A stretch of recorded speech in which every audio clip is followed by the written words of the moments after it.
Hello everyone, welcome back to my channel chemistry with Sakshi. आज हम पढ़ेंगे आयोनाइजेशन एंथैल्पी। इसके प्रीवियस के लेक्चर में हमने एटॉमिक रेडियस, आयोनिक रेडियस और उसके साथ में उसके पीरियोडिक ट्रेंड्स भी पढ़ लिए हैं। अभी जो नेक्स्ट प्रॉपर्टी आती है, फिजिकल प्रॉपर्टी, वो है आयोनाइजेशन एंथैल्पी। देखिए, आयोनाइजेशन एंथैल्पी क्या होती है।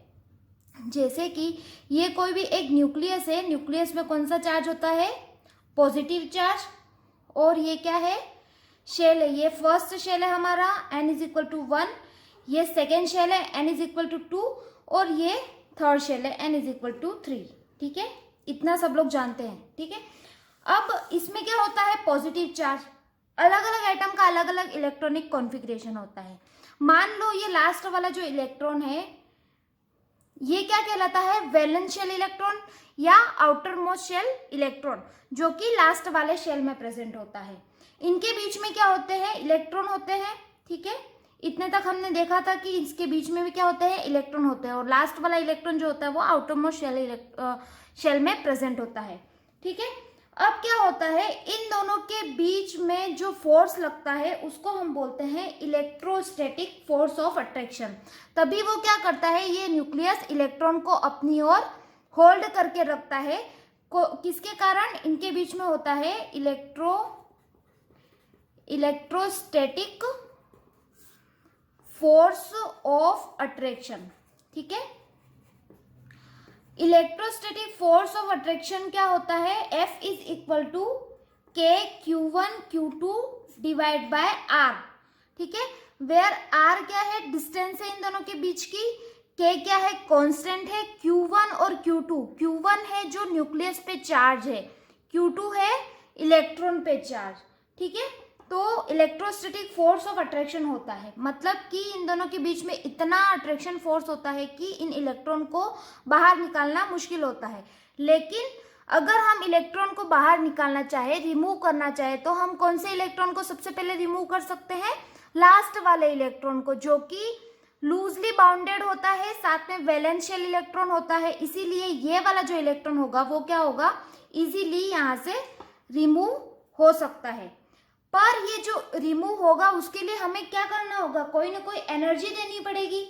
बाहर से हमें कोई ना कोई एक एनर्जी देनी पड़ेगी, जिससे क्या होगा? ये इलेक्ट्रॉन रिमूव हो जाएगा। तो हम जो एनर्जी देते हैं इस लास्ट वाले इलेक्ट्रॉन को रिमूव करने के लिए, उसी एनर्जी को हम बोलते हैं आयोनाइजेशन एनर्जी या फिर आयोनाइजेशन एंथैल्पी। इसको आयोनाइजेशन एंथैल्पी भी कहते हैं, आयोनाइजेशन एनर्जी भी कहते हैं। क्लियर है इतना? आयोनाइजेशन एंथैल्पी क्या होती है? लास्ट वाले जो इलेक्ट्रॉन है, जिसको हम आउटर मोस्ट शेल इलेक्ट्रॉन बोलते हैं, वैलेंस शेल इलेक्ट्रॉन भी बोलते हैं, उस वैलेंस इलेक्ट्रॉन को एक एटम में से रिमूव करने के लिए जो हमें एनर्जी देनी पड़ती है, उस एनर्जी को कहा जाता है आयोनाइजेशन एनर्जी। क्लियर है? अब इसकी डेफिनेशन लिख लेते हैं। इट इज द, क्या होती है? It is the minimum amount of energy required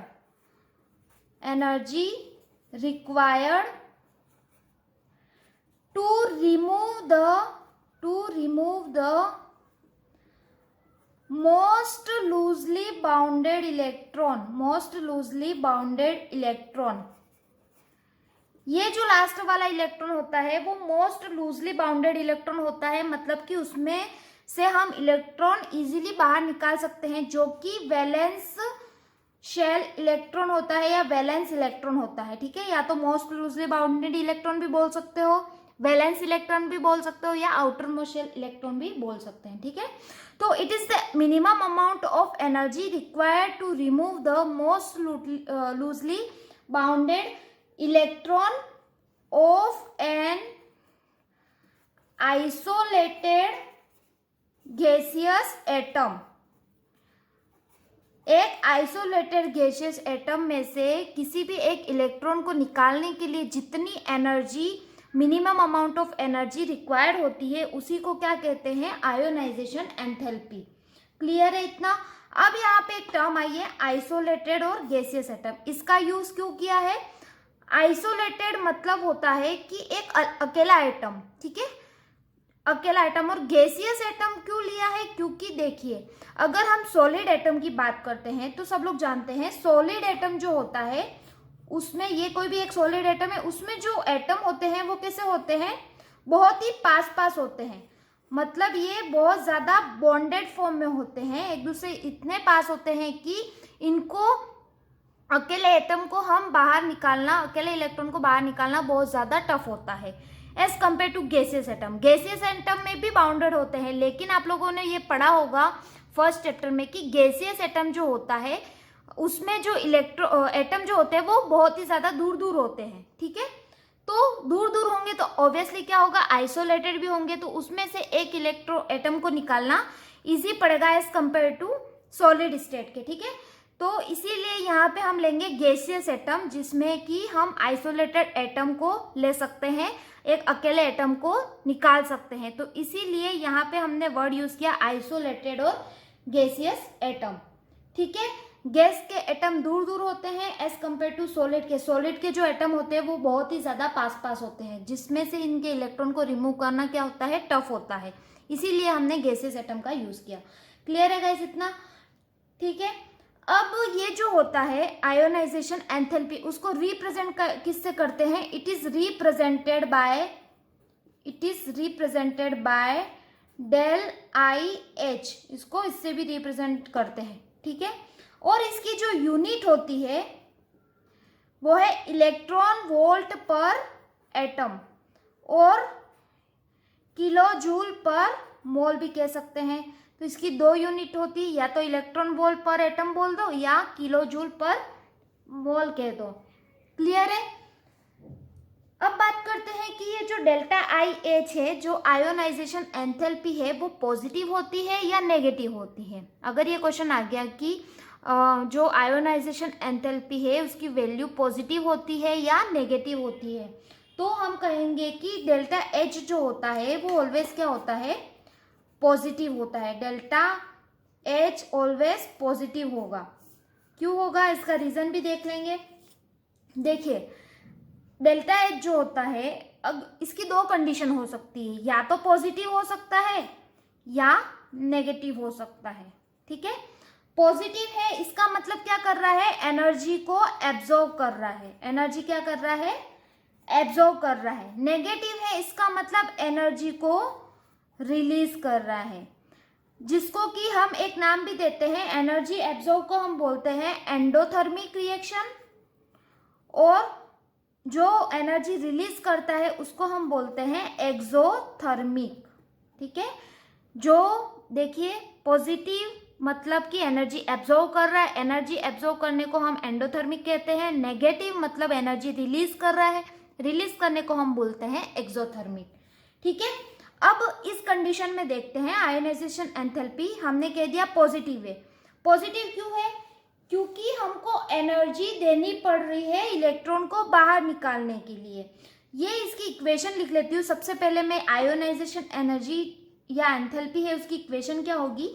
m, कोई भी एक एटम है जो कि गैसियस फॉर्म में है, अगर इसको आयोनाइजेशन एनर्जी थी, जिसको कि डेल्टा एच भी कहते हैं, डेल्टा आई एच भी कहते हैं, तो उससे क्या होगा? m पॉजिटिव, ये एक कैटायन में चेंज हो जाएगा और एक इलेक्ट्रॉन क्या होगा? रिमूव हो जाएगा। ठीक है, यही हुई इसकी इक्वेशन। तो यहाँ पे देखो, पॉजिटिव और नेगेटिव, हमने कह दिया कि इसकी जो एनर्जी होती है वो कैसी होती है? पॉजिटिव होती है। अब हम किसी भी एक एटम को एनर्जी देंगे इलेक्ट्रॉन को बाहर निकालने के लिए, तभी क्या होगा? ये इलेक्ट्रॉन बाहर निकलेगा। तो एनर्जी देंगे मतलब ये क्या कर रहा है? एनर्जी को एब्जॉर्ब कर रहा है, तभी क्या करेगा? वो एक इलेक्ट्रॉन को रिमूव करेगा। एनर्जी एब्जॉर्ब कर रहा है, इसका मतलब इसकी वैल्यू क्या होगी? ऑलवेज पॉजिटिव होगी। तो आप ये बात हमेशा याद रखेंगे कि आयोनाइजेशन एंथैल्पी की जो वैल्यू आती है वो हमेशा क्या होती है? पॉजिटिव होती है। इसकी यूनिट क्या होती है? किलो जूल पर मोल या फिर इलेक्ट्रॉन वोल्ट पर एटम। क्लियर है गाइस इतना? इसको नोट डाउन कर लीजिए, फिर हम आगे बढ़ेंगे।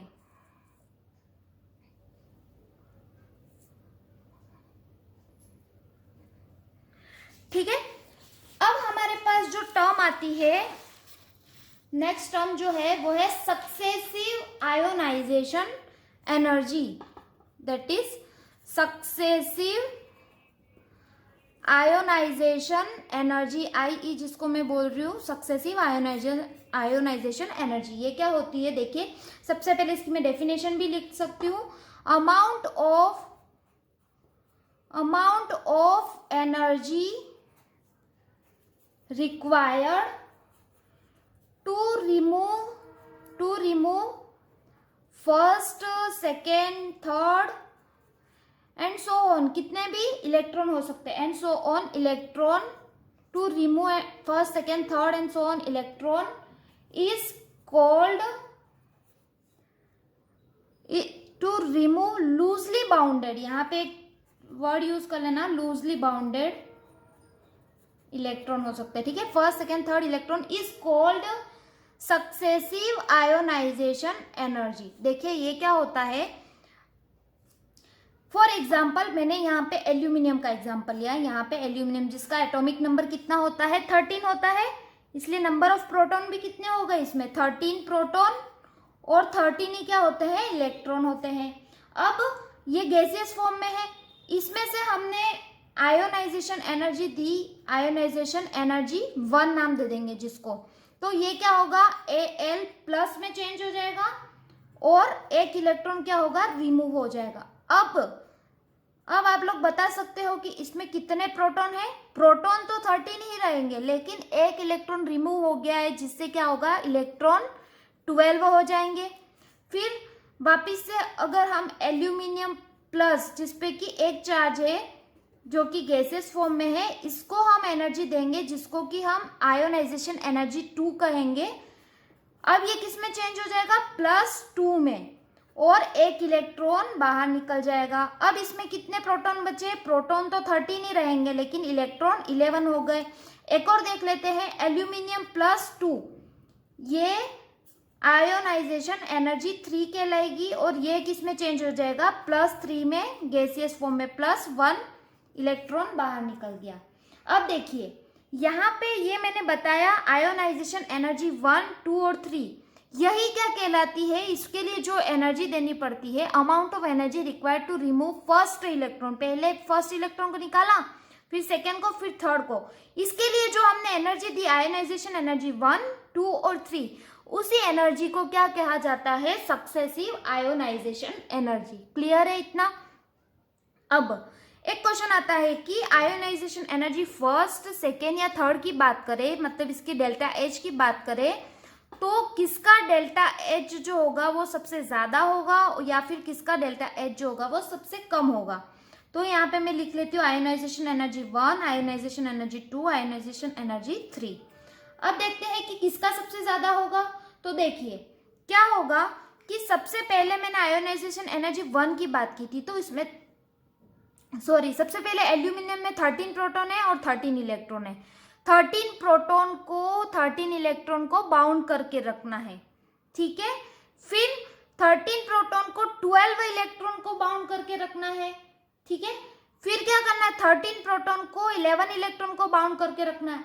मतलब कि जैसे जैसे ये इलेक्ट्रॉन की वैल्यू कम हो रही है, एक एक इलेक्ट्रॉन कम हो रहा है, मतलब कि इस पे क्या हो रहा है, इफेक्टिव न्यूक्लियर चार्ज इंक्रीज हो रहा है। इफेक्टिव न्यूक्लियर चार्ज क्या हो रहा है, इंक्रीज हो रहा है। या फिर ये बोल सकते हैं कि इनमें जो न्यूक्लियर अट्रैक्शन है, ये 13 प्रोटॉन है। अब पहले सबसे पहले क्या करना पड़ रहा था, इनको 13 इलेक्ट्रॉन को बाउंड करके रखना पड़ रहा था। उसके बाद 12 इलेक्ट्रॉन को एक एक इलेक्ट्रॉन कम होता गया, मतलब कि इन दोनों के बीच में जो न्यूक्लियर अट्रैक्शन है या फिर हम बोल सकते हैं जो इफेक्टिव न्यूक्लियर चार्ज है वो क्या हो रहा है, इंक्रीज हो रहा है। तो यही रीजन है कि इनके बीच में इफेक्टिव न्यूक्लियर चार्ज इंक्रीज हो रहा है, तो इसकी जो आयोनाइजेशन एनर्जी है वो इसकी सबसे ज्यादा होगी। अगर इनके बीच में इफेक्टिव न्यूक्लियर चार्ज इंक्रीज हो रहा है, मतलब उसको एनर्जी बाहर निकालने के लिए इलेक्ट्रॉन को ज्यादा देनी होगी, थर्ड वाले को, एज कंपेयर टू 2 और एज कंपेयर टू 1, ठीक है। सबसे पहले 12 इलेक्ट्रॉन है, तो इसकी जो इफेक्टिव न्यूक्लियर चार्ज है वो थोड़ा कम है। फिर ये है इफेक्टिव न्यूक्लियर चार्ज उससे ज्यादा है, और इसका जो इफेक्टिव न्यूक्लियर चार्ज है वो सबसे ज्यादा है। सबसे ज्यादा इफेक्टिव न्यूक्लियर चार्ज है, मतलब उसको एनर्जी हमें ज्यादा देनी पड़ेगी, और एनर्जी को ही जो देते हैं उसी को हम क्या बोलते हैं, आयोनाइजेशन एनर्जी।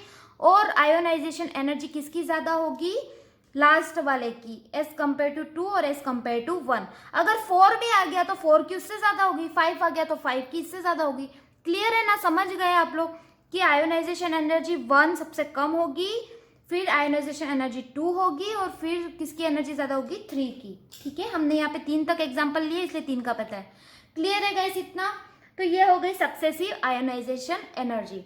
अब आता है factor affecting ionisation energy. Ionisation energy को कौन कौन से फैक्टर अफेक्ट करते हैं, हेडिंग डाल लीजिए। अगर आप साथ और साथ नोट कर रहे हो या फिर साथ में साथ पढ़ाई कर रहे हो तो बहुत ही अच्छी बात है।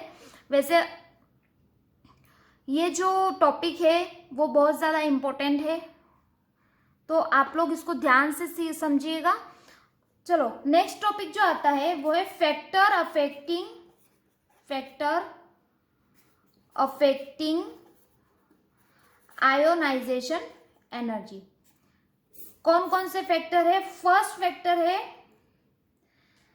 फैक्टर है size of atom, atomic size जो होती है वो अफेक्ट करती है। सेकेंड है न्यूक्लियर चार्ज।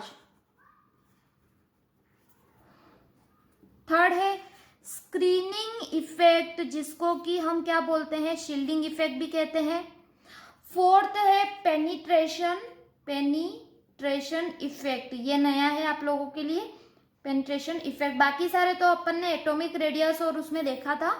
जिसने भी वो लेक्चर नहीं देखा है वो लेक्चर देखो, ताकि आप लोगों को ये वाला जो लेक्चर है वो बहुत ज्यादा इजी लगेगा, क्योंकि ये फैक्टर अफेक्टिंग है। साइज ऑफ एटम क्या होता है, न्यूक्लियर चार्ज क्या होता है, स्क्रीनिंग इफेक्ट, वो सब मैं पहले पढ़ा चुकी हूँ। ठीक है, लास्ट जो अफेक्ट करेगा वो है इलेक्ट्रॉनिक कॉन्फ़िगरेशन। ठीक है, एक एक करके देखेंगे कि क्या होता है। तो ये 5 पॉइंट है, इसको नोट डाउन कर लीजिए, फिर हम देखते हैं एक एक करके।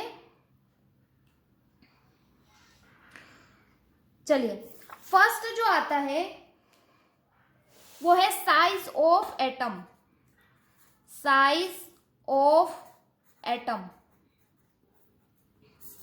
या फिर एटॉमिक साइज। ठीक है, तो देखिए सबसे पहले मैं बात करती हूं n इज इक्वल टू 2। ये एक प्रोटॉन है। ये स्ट्रक्चर तो आप लोगों को हर जगह बनाना ही है, इसलिए आप लोग समझ ही जाओ n is equal to 1 shell में कैसा structure, n is equal to 2 में, क्योंकि हर जगह काम में आ रहा है। ठीक है, ये फर्स्ट शेल है, ये क्या है, इसका सेकेंड शेल है। ठीक है, यहाँ पे n इज इक्वल टू 2 तक ले लेते हैं, यहाँ पे n इज इक्वल टू 3 ले लेते हैं, 1 2 एंड 3। फिर ले लेते हैं हम n is equal to 4, 1 2 3 and 4। देखिए यहाँ पे आप लोगों को क्लियर हो रहा है कि साइज किसकी सबसे ज्यादा है, इसकी ज्यादा है। किसकी ज्यादा है? n इज इक्वल टू 4 की, n इज इक्वल टू 4। ठीक है, देखिए यहाँ पे इलेक्ट्रॉन जो होगा वो इस आउटर मोस्ट शेल में होगा, यहाँ पे यहाँ होगा आउटर मोस्ट शेल में, और लास्ट वाला जो इलेक्ट्रॉन वो यहाँ प्रेजेंट होगा। ठीक है, इतना सब लोग जान रहे हैं। अब न्यूक्लियस से इलेक्ट्रॉन की जो डिस्टेंस है वो इसमें देखिए और इसमें देखिए, किसमें आपको सबसे ज्यादा कम लग रही है। तो यहाँ पे इससे क्लियर हो रहा है कि इसकी जो डिस्टेंस है न्यूक्लियर की और इलेक्ट्रॉन की, हाँ न्यूक्लियस की और इलेक्ट्रॉन की, आउटर मोस्ट शेल इलेक्ट्रॉन की डिस्टेंस जो है वो सबसे कम है, डिस्टेंस कम है। इसकी डिस्टेंस देखिए, इसकी डिस्टेंस जो है वो सबसे ज्यादा है। अगर इसकी डिस्टेंस कम है मतलब इसका जो न्यूक्लियर अट्रैक्शन है, न्यूक्लियर अट्रैक्शन क्या होता है, इलेक्ट्रॉन को अपनी तरफ होल्ड करने का जो पावर होती है वो क्या कहलाता है, न्यूक्लियर अट्रैक्शन। तो इनमें जो न्यूक्लियर अट्रैक्शन है वो क्या होगा, सबसे ज्यादा होगा। न्यूक्लियर अट्रैक्शन क्या होगा, सबसे ज्यादा होगा। फिर उससे कम इसका होगा, फिर सबसे कम जो होगा वो इसका होगा, तो इसका न्यूक्लियर अट्रैक्शन कम होगा। ठीक है, इसका न्यूक्लियर अट्रैक्शन कम है, इससे मतलब कि ये जो इलेक्ट्रॉन है वो इजीली क्या कर सकते हैं, हम इसको रिमूव कर सकते हैं एज कंपेयर टू इसके n इज इक्वल टू 2 के। इसमें इन दोनों का न्यूक्लियर अट्रैक्शन सबसे ज्यादा है। न्यूक्लियर अट्रैक्शन ज्यादा है मतलब कि इसको इलेक्ट्रॉन को बाहर निकालना हमारे लिए बहुत ही ज्यादा टफ होगा। मतलब कि हमें इसमें जो एनर्जी देनी पड़ेगी वो सबसे ज्यादा देनी पड़ेगी, मतलब आयोनाइजेशन एनर्जी सबसे ज्यादा होगी। तो यहाँ की बात करते हैं, इसमें जो इलेक्ट्रॉन है इन दोनों के बीच में डिस्टेंस ज्यादा है, डिस्टेंस ज्यादा है मतलब न्यूक्लियर अट्रैक्शन इन दोनों में कम है, न्यूक्लियर अट्रैक्शन कम है मतलब इस इलेक्ट्रॉन को इजीली हम बाहर निकाल सकते हैं, मतलब कि हमें जो एनर्जी देनी पड़ेगी वो कम देनी पड़ेगी as compare to n is equal to 2 के। ठीक है, तो इसमें हमें एनर्जी कम देनी पड़ेगी मतलब आयोनाइजेशन एनर्जी क्या होगी, कम होगी। तो यहां से आप लोगों को, और यहाँ पे आयोनाइजेशन एनर्जी सबसे ज्यादा देनी पड़ेगी। यहां से आप लोगों को ये बात क्लियर हो रही है कि जिसकी साइज ज्यादा उसकी आयोनाइजेशन एनर्जी सबसे कम, जिसकी साइज सबसे कम उसकी आयोनाइजेशन एनर्जी ज्यादा। इसीलिए हम एक बात लिख सकते हैं इससे कि आयोनाइजेशन एनर्जी जो होती है वो इनवर्सली प्रोपोर्शनल होती है एटॉमिक साइज के। ठीक है, एटॉमिक साइज जिसकी ज्यादा आयोनाइजेशन एनर्जी उसकी कम, और एटॉमिक साइज जिसकी कम उसकी आयोनाइजेशन एनर्जी ज्यादा। क्लियर है गाइस? सेकेंड जो टर्म आती है, फैक्टर आता है, वो है न्यूक्लियर चार्ज। न्यूक्लियर चार्ज को मैं ऑलरेडी पहले डिस्कस कर चुकी हूँ। क्या होता है न्यूक्लियर चार्ज, सब लोग पढ़ चुके हैं। टोटल चार्ज जो होता है न्यूक्लियस पे उसी को हम क्या बोलते हैं, न्यूक्लियर चार्ज। और टोटल चार्ज न्यूक्लियस पे किसकी वजह से होता है, प्रोटॉन की वजह से। ठीक है, तो नंबर ऑफ प्रोटॉन या न्यूक्लियस पे जो चार्ज है, न्यूक्लियस पे जो चार्ज है वही क्या कहलाता है, न्यूक्लियर चार्ज। न्यूक्लियस पे जो चार्ज होता है वो नंबर ऑफ प्रोटॉन की वजह से होता है, क्योंकि न्यूट्रॉन पे तो कोई चार्ज होता नहीं है, इसीलिए हम इसको न्यूक्लियर चार्ज कहते हैं। ठीक है, अब एक एग्जांपल के थ्रू समझते हैं हम। सबसे पहले हम लेते हैं एग्जांपल लिथियम का ले लेते हैं, और एक साइड हम ले लेते हैं फ्लोरीन का। इसका जो एटॉमिक नंबर है वो कितना है, 3 है, मतलब इस पे नंबर ऑफ प्रोटॉन कितने हैं, +3, और इसमें नंबर ऑफ प्रोटॉन कितने हैं, 9 है। इसका जब हम एटॉमिक स्ट्रक्चर बनाते हैं तो ये कुछ इस प्रकार से दिखेगा, +3 और ये 2 शेल है। यहाँ पे हम देखें तो +9 और यहाँ पे भी शेल तो 2 ही है। ठीक है, इसमें इलेक्ट्रॉन आउटर मोस्ट शेल में, इसमें आउटर मोस्ट शेल में ये इलेक्ट्रॉन हो गया। अब देखिए इसमें न्यूक्लियर चार्ज कितना है, 3 है, और इसमें 9 है। तो यहाँ से क्लियर है कि इसमें चार्ज कितना है, कम है एज कंपेयर टू फ्लोरीन के। फ्लोरीन में न्यूक्लियर चार्ज ज्यादा है। इन 3 प्रोटॉन को इलेक्ट्रॉन अपनी तरफ क्या कर रहे हैं, अट्रैक्ट कर रहे हैं, और इसमें चार्ज ज्यादा है। 9 प्रोटॉन इलेक्ट्रॉन को अपनी तरफ क्या कर रहे हैं, होल्ड करके रख रहे हैं। मतलब कि इसमें जो इफेक्टिव न्यूक्लियर चार्ज है वो क्या है, कम है एज कंपेयर टू इसके। इसमें इफेक्टिव न्यूक्लियर चार्ज ज्यादा है, इसीलिए इसमें आयोनाइजेशन एनर्जी जो होगी वो क्या होगी, कम होगी। इफेक्टिव न्यूक्लियर चार्ज इसमें क्या है, कम है। क्यों कम है, समझ गए ना आप लोग, क्योंकि इसमें नंबर ऑफ प्रोटॉन कम है। इसमें 3 प्रोटॉन ही इलेक्ट्रॉन को अपनी तरफ अट्रैक्ट कर रहे हैं, इसमें 9 प्रोटॉन है, तो इसीलिए इसमें इफेक्टिव न्यूक्लियर चार्ज जो है वो ज्यादा है। ठीक है, अगर ऐसा हुआ तो इसका मतलब क्या है, आयोनाइजेशन एनर्जी इसमें कम है। इफेक्टिव न्यूक्लियर चार्ज इसमें कम है, मतलब हम इलेक्ट्रॉन को इजीली क्या कर सकते हैं, यहाँ से रिमूव कर सकते हैं एज कंपेयर टू फ्लोरीन के। तो इसमें इफेक्टिव आयोनाइजेशन एनर्जी है वो मैक्सिमम है। For example lithium, beryllium, boron, carbon, nitrogen, इसकी बात करते हैं। इस पे नंबर ऑफ प्रोटॉन 3 है, इसमें 4 है, 5, 6 और 7। तो जैसे जैसे नंबर ऑफ प्रोटॉन इंक्रीज होंगे, नंबर ऑफ प्रोटॉन जैसे जैसे इंक्रीज होंगे, न्यूक्लियर चार्ज, मतलब न्यूक्लियर चार्ज क्या हो रहा है, इंक्रीज हो रहा है।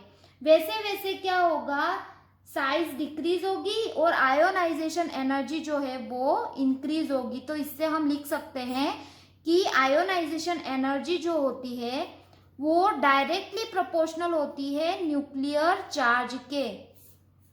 समझ गए ना आप लोग, आयोनाइजेशन एनर्जी डायरेक्टली प्रोपोर्शनल होती है न्यूक्लियर चार्ज के। क्लियर है गाइस इतना? तो आप इसको नोट डाउन कर लीजिए, फिर हम थर्ड फैक्टर की ओर चलते हैं। तो हमारा जो थर्ड फैक्टर है वो है स्क्रीनिंग इफेक्ट। स्क्रीनिंग इफेक्ट जिसको कि हम शील्डिंग इफेक्ट भी कहते हैं। Screening effect.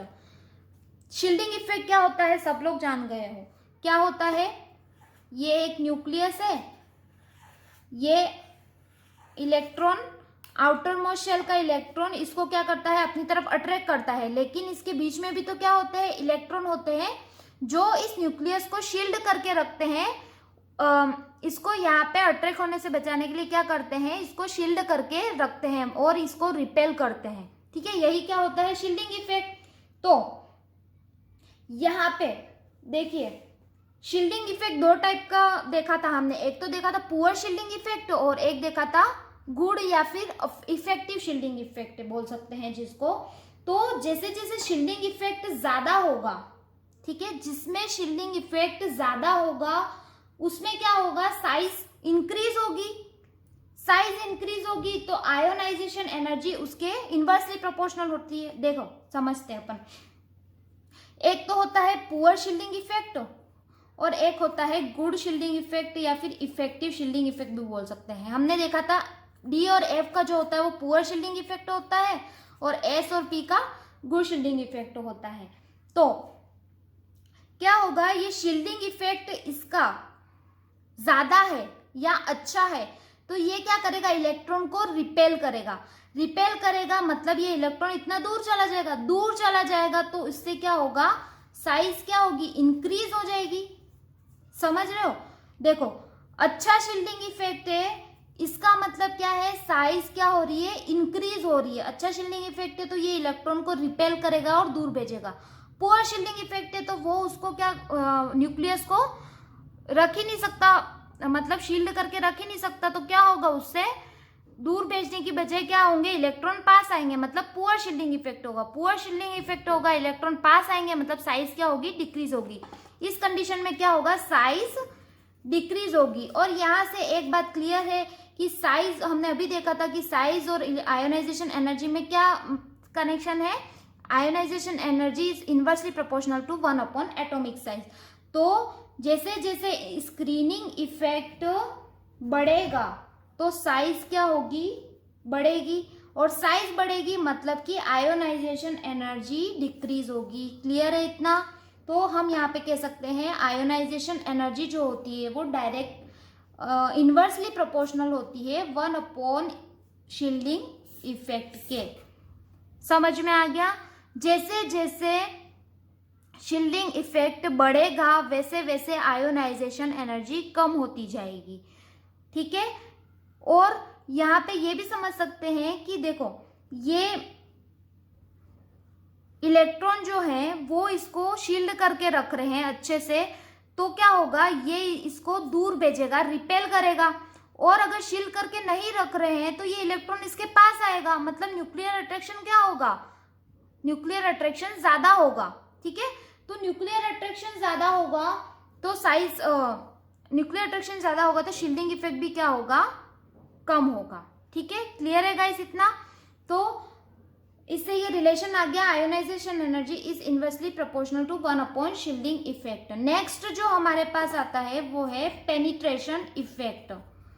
Penetration effect, what is penetration effect, देखिए इसको सबशेल इफेक्ट भी कहा जाता है कि कोई भी, पेनिट्रेशन का मतलब क्या होता है, कोई भी सबशेल न्यूक्लियर के कितना पास है उसी को हम क्या बोलते हैं, पेनिट्रेशन इफेक्ट। ठीक है, तो सब लोग जानते हैं कि ये न्यूक्लियस है, न्यूक्लियस में ये फर्स्ट शेल है, एस सब शेल होता है सबसे पास, फिर पी होता है, फिर डी होता है और फिर एफ होता है।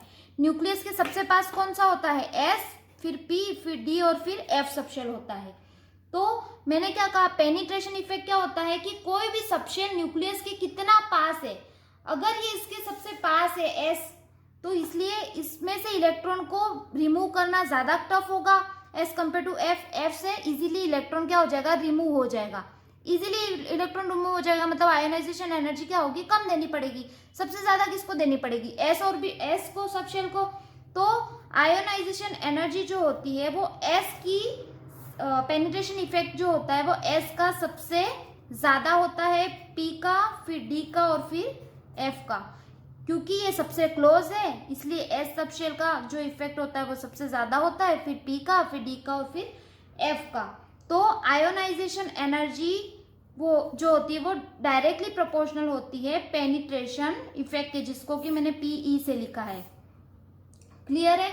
Ionisation energy directly proportional to penetration effect. S subshell है, इसमें से इलेक्ट्रॉन को निकालना ज्यादा टफ होगा, तो हमें आयोनाइजेशन एनर्जी ज्यादा देनी पड़ेगी, इसलिए इसमें क्या कहा, डायरेक्टली प्रोपोर्शनल होती है। एफ जो होता है उसमें इलेक्ट्रॉन निकालना एस के कंपेयर में इजी होता है, इसलिए हमें आयोनाइजेशन एनर्जी कम देनी पड़ेगी, इसलिए इसके डायरेक्टली प्रोपोर्शनल होता है। लास्ट जो है फैक्टर वो है इलेक्ट्रॉनिक कॉन्फ़िगरेशन। इलेक्ट्रॉनिक कॉन्फ़िगरेशन, ठीक है।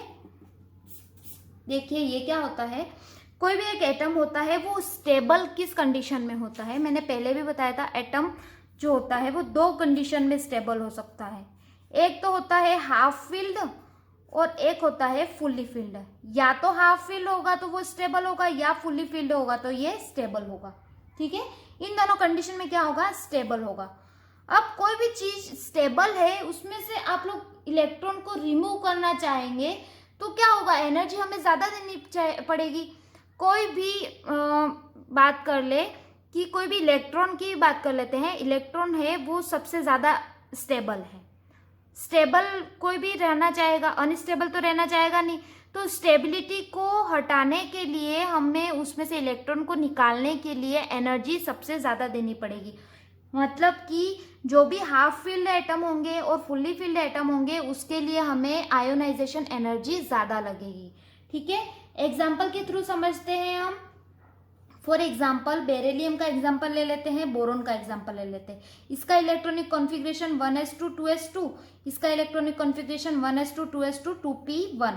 देखिए बनाते हैं ये 2s2 के लिए, ये 2s2 2p1, p में 3 ऑर्बिटल होते हैं, ठीक है। अब देखिए ये क्या है, फुल्ली फील्ड है, ये फुल्ली फील्ड है, लेकिन ये क्या है, हाफ फील्ड है। अरे हाफ फील्ड भी नहीं है और फुल फील्ड भी नहीं है, ये फुल्ली फील्ड है। मतलब ये क्या है, बेरिलियम स्टेबल है, बोरोन स्टेबल नहीं है, क्योंकि ये तो हो गया फुल्ली फील्ड, लेकिन ये न तो हाफ फील्ड है ना फुल फील्ड है। मतलब इस ये जो है वो सबसे ज्यादा स्टेबल है। स्टेबल है मतलब आयोनाइजेशन एनर्जी जो है इसकी ज्यादा है, इसको आयोनाइजेशन एनर्जी ज्यादा देनी पड़ेगी, ठीक है। अब आप लोग एक एग्जांपल देती, एक क्वेश्चन देती हूँ, आप लोग बताइएगा नाइट्रोजन और ऑक्सीजन में किसकी आयोनाइजेशन एनर्जी ज्यादा है, किसकी कम है, ठीक है। नाइट्रोजन और ऑक्सीजन में, इसको सॉल्व करिएगा अपनी कॉपी में और फिर मुझे आंसर कमेंट करके बताइएगा कि नाइट्रोजन और ऑक्सीजन में किसकी आयोनाइजेशन एनर्जी है ज्यादा है, ठीक है।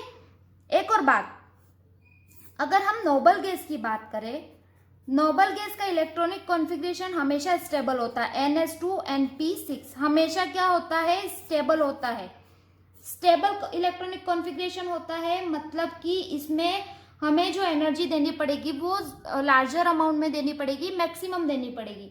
मतलब इसकी जो आयोनाइजेशन एनर्जी जो होगी वो हमेशा मैक्सिमम होगी, हाईएस्ट आयोनाइजेशन एंथैल्पी होगी इन देयर पीरियड। मतलब कि पीरियड में हम मूव करेंगे तो क्या होगा, अगर हम नोबल गैस को देख रहे हैं तो नोबल गैस की आयोनाइजेशन एनर्जी सबसे पहले लिखेंगे, फिर बाकी के एटम की, एलिमेंट की एनर्जी आएगी।